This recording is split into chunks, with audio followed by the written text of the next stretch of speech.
Hello, and welcome to week 8 of the Atlantic Slavery and Abolition module. This week, we will be following on from where we left off in the last lecture, shortly after the revolution had broke out in North Haiti. And this week, we are going to be following on from that moment, exploring the complicated international politics that are taking place on the island, then followed by how the abolition of slavery is achieved, and finally, the severing of ties with colonial France as well. So by 1805, Haiti achieves essential independence and creates its own constitution. So we'll be looking at how that happens. And we're going to begin in 1793, which is a really important turning point in the Haitian Revolution because France declares war on Britain. The French Revolutionary Army, in trying to stabilize French society after the revolution has broken out, decides that it's going to try and export the revolutionary ideas and create external enemies to unite the country. And one of the best ways to do that, they believe, is to declare war on Britain. However, the Prime Minister of Great Britain, who I've included on this slide, William Pitt the Younger, comes up with an idea to disrupt French society even further. In secret, he contacts the slave owners on Saint Dominique and he makes a promise to them. If they join an alliance with him, he will reintroduce the monarchy back in France, which, as we've spoken about, the slave owners wanted. And they were sick of the Jacobites who had entered their island and declared part of the slave population free. William Pitt also promises the slave owners that he will help put down the rebellion on Saint Dominique and reintroduce slavery. So, this idea that abolitionist movements are gaining traction in Britain is not true. William Pitt is still against slaves getting their freedom. And in September of 1793, the Briton who own ports in Jamaica arrive with an army to help um, subdue the situation and fight the French. And this is where things get a little bit complicated. Britain makes a pact with the slave owners and the Eastern controlled Spanish Santo Domingo to all work together to fight the French. And they begin by arming the slaves against the French. However, there's a strange dynamic that exists here. The British are helping the slaves fight the French, but also secretly planning on reintroducing slavery to Saint Dominique. And very quickly, the slaves work this out. So there's a complicated dynamic going on between slave owners, Britain, the slaves, Spanish in the East, and France. So, as you can imagine, the situation is chaotic. If this sounds complicated, don't worry, we'll go over it in the seminar. But essentially, Britain starts arming the rebels against the French to disrupt the French Empire, but it is secretly planning on suppressing them afterwards. So the French revolutionary government do something drastic in response to the British threat. And the two main commissioners that I discussed in the last lecture, Sonthonax and Polverel, declare that slavery is completely abolished in all parts of Saint Dominic, which is Britain is not expecting this radical tactic at all. We discussed in the first lecture that slavery had been abolished in the north, but Sonthonax, Polverel, and the other commissioners declare all slavery abolished on the island. And in doing so, the slave rebels don't need British support anymore. They stop attacking the French, and the slaves and the French turn on Britain, turn on the slave owners, and turn on the Spanish. The way the commissioners convinced the French revolutionary government to do this is that it is better to keep Saint Dominique as part of the French Empire. If they can't keep slaves, they may as well keep them as a province.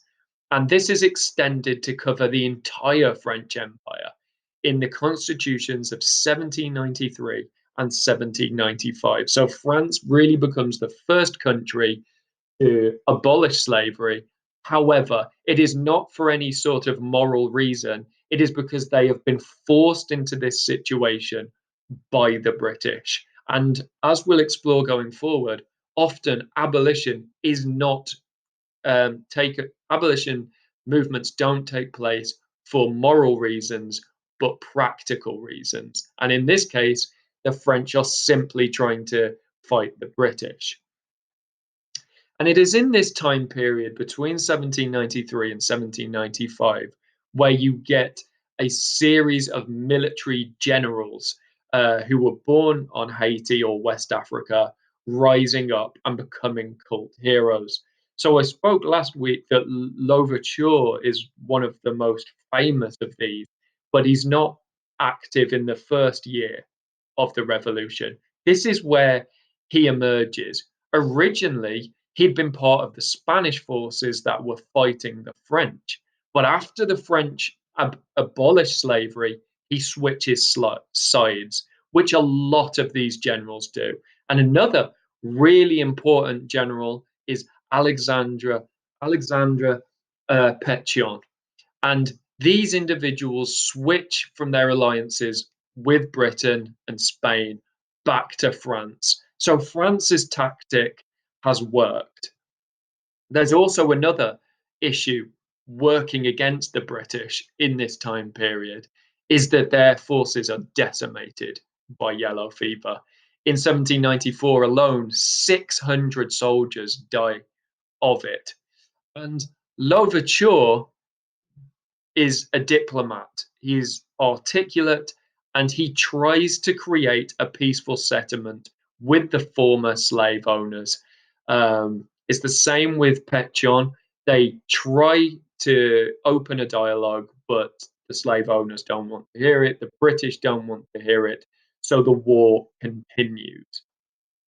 And Toussaint Louverture and Pétion really orchestrate a series of stunning military victories against larger number forces and in dire situations. Britain and the British sailors have a series of mutinies because of the conditions on the island, because of the yellow fever, because of the ineffective tactics of their government. And basically, the British Navy simply underestimates the Haitian rebels. And this is rooted in racialized ideas.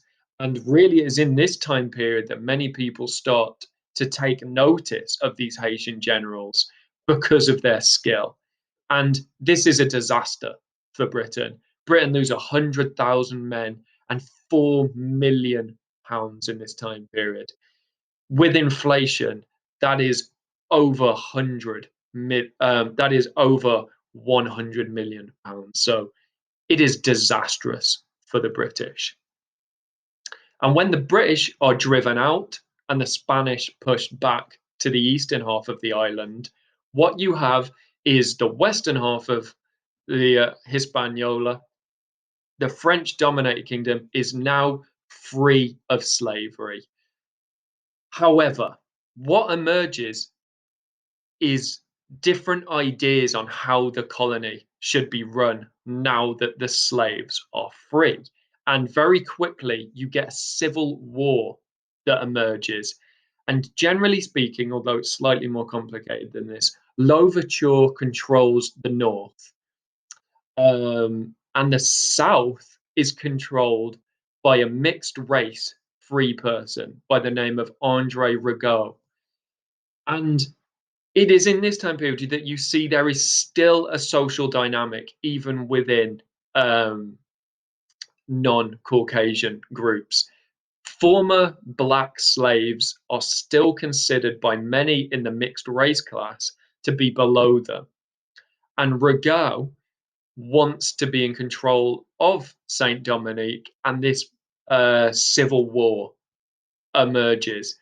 But Louverture very quickly gains the upper hand. And the main reason for this is that he has negotiated something called Toussaint's Clause, which is a trade agreement with North America.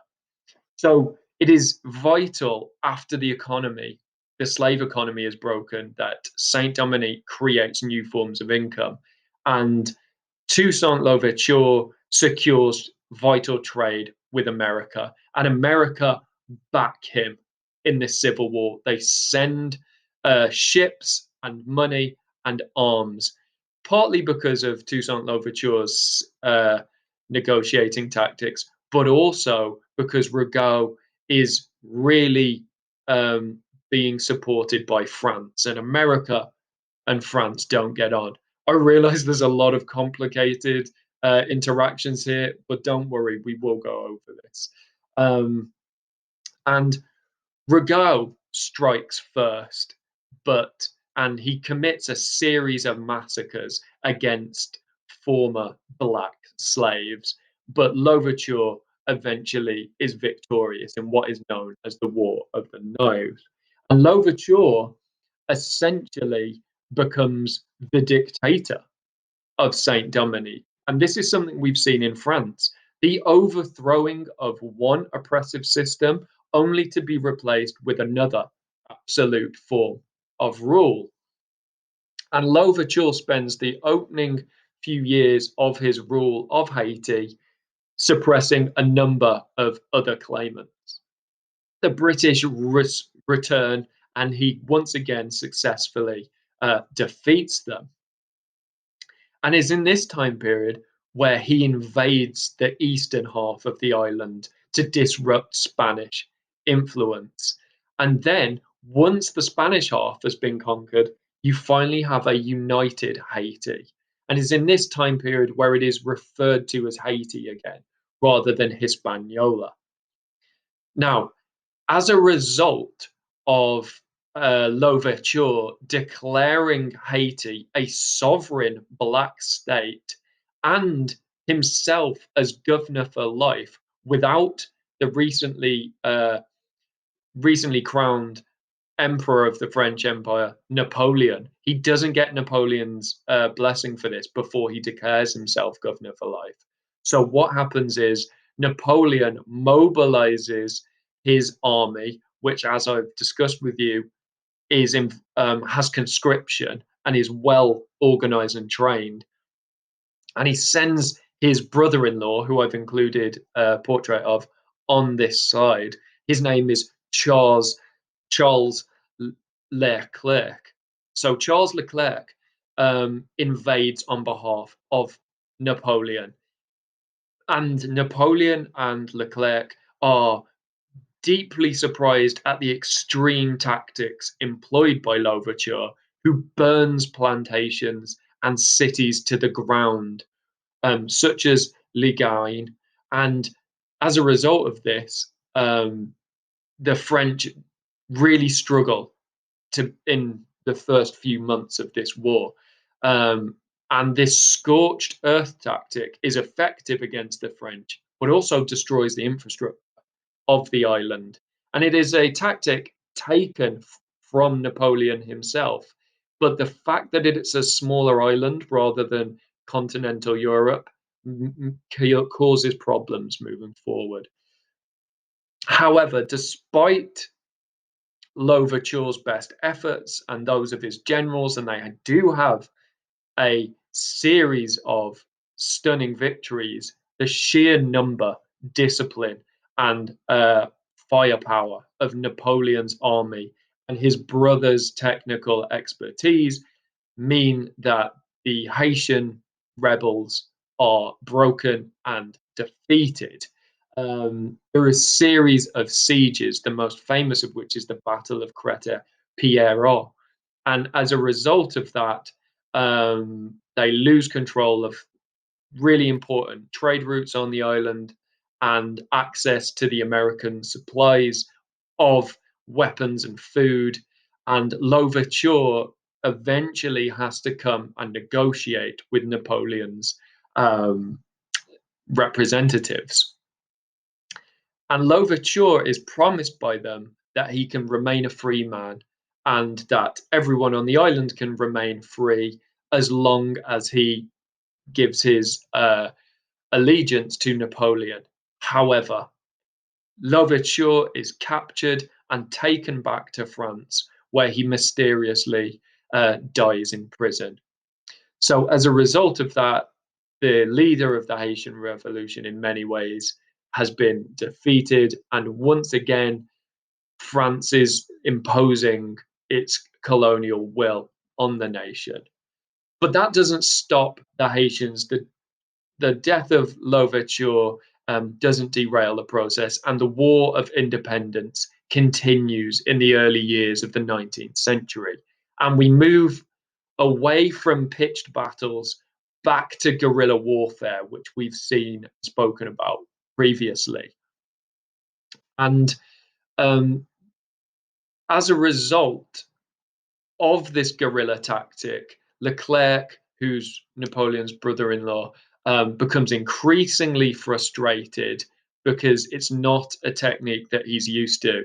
And he introduces a brutal series of massacres and oppressive techniques. And one of the most famous techniques he uses is it's known as bagging, where you put slaves in a giant sack and drown them in mass numbers. So obviously, this creates even more anger in the slaves, and the war really takes over the whole island as the Haitians use their knowledge of the geography to conduct guerrilla warfare. Now, Leclerc actually dies of yellow fever in 1802, and a lot of the French do as well, which is a problem. As time goes on, they struggle to replenish their numbers.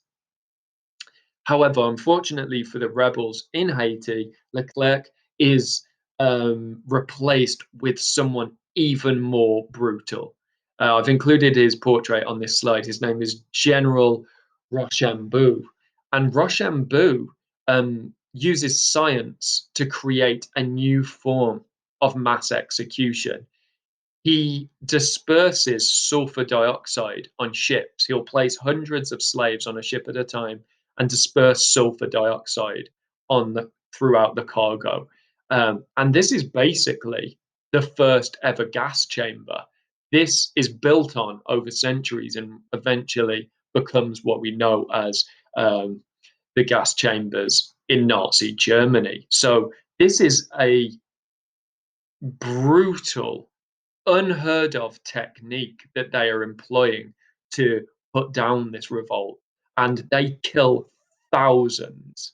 Um, and also, they keep, as Napoleon conquers more territory in Europe, he sends more and more uh, foreign soldiers to help in this pursuit. And in 1802, he sends over 5,000 Polish recruits. This backfires horribly on Napoleon and is really the turning point in the War of Independence. And the Polish, who have been oppressed by the Russians and increasingly by the French, sympathize with the Haitian cause and end up joining them and fighting against the French. So you have these 5,000 Polish recruits fighting against Napoleon and with the Haitians because of a shared oppressive history. And they really form an alliance with who will become the leader of the first ever completely free Haiti, Jean-Jacques Dessalines. And Dessalines really learnt his craft and his military experience as the chief lieutenant of Louverture. And Louverture's death had an enormous impact on him. And what Dessalines becomes famous for is taking the brutal massacres and execution techniques of the French and using it against them. He slaughters thousands of white inhabitants of the island. He employs sexual violence against white women, um, which in many ways plays into stereotypes that have been leveled against the black population for many centuries. And this causes a moral outrage throughout the Atlantic world. However, it's incredibly effective. He begins to use the sulfur dioxide as well and do these mass executions against French soldiers who have already surrendered. And Rochambeau eventually has to leave the island, and Dessalines in 1803 orchestrates the victory which wins the Haitian rebels with Polish support the war. And that's the Battle of 30 Years. And he really acknowledges that it wouldn't have been possible without the Polish. And the Polish and the Haitians have this really interesting and unique alliance that forms, and the Polish are recognized as black in the Haitian constitution. And Dessalines famously gives them a label, which I don't personally feel comfortable saying, but it's on the bottom of this slide if you want to know it. So the Polish Haitian alliance is an unusual but effective one. After the French have been, after Napoleon's French army has been driven from Haiti, you have a systematic slaughter of everyone French and everyone white on the island, and this is a part of the Haitian Revolution that really lasts in infamy and is incredibly controversial and underpins and undermines, in some people's eyes, the kind of enlightened thought behind it. And in 1804, you have this massacre, and Dessalines goes from city to city, insisting that everyone white is killed, and 5,000 people are killed in a month in April. So it is brutal.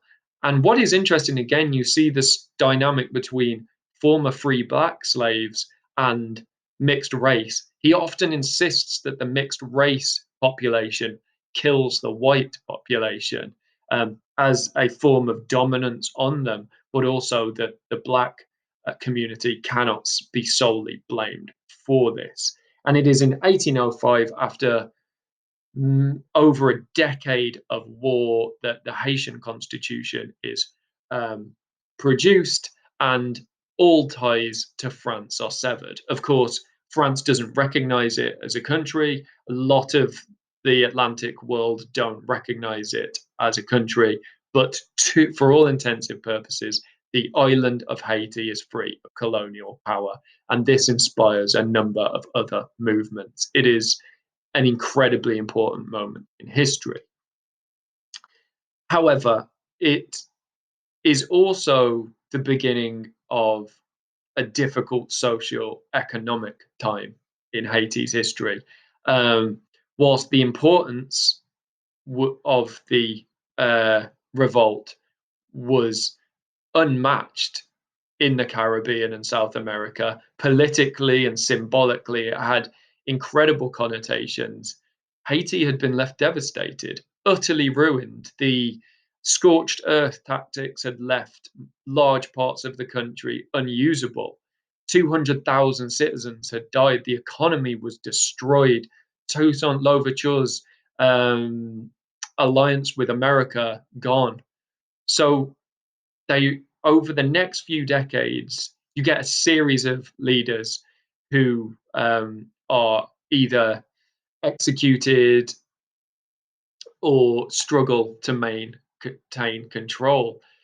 Large castles are built all over the island to try and maintain security, but essentially what happens is Dessalines creates a two-class system of soldiers and laborers, and the laborers are, they work shorter hours, have better conditions, and they are paid, but for all intensive purposes, their lives don't change drastically in the day to day. They are doing the same kind of sugarcane work, and Dessalines eventually becomes assassinated. So the country remains deeply divided between the Hispanic East and the traditionally French West, between different races, mixed race and black, these classes that formed, and there is unrest for a long time. Haiti does not become a less violent place as a result of this. I've put my main concluding points on this slide, and before we go to the seminar, I want you to read Julia Gaffield's Haiti and Jamaica in the remaking of the early 19th century Atlantic world. So we're looking at how it inspires similar movements and the effect it has in the 19th century. That's on JSTOR via the William and Mary Quarterly, volume 69, number 3, and that's pages 583 to 614. And before you come to the seminar, I want you to be able to discuss the four following questions. One, what was the role of Britain during the Haitian Revolution? Two, why was there a civil war after the British left? Three, how was Louverture defeated? And four, what were the long-term consequences of the Haitian uh, independence movement?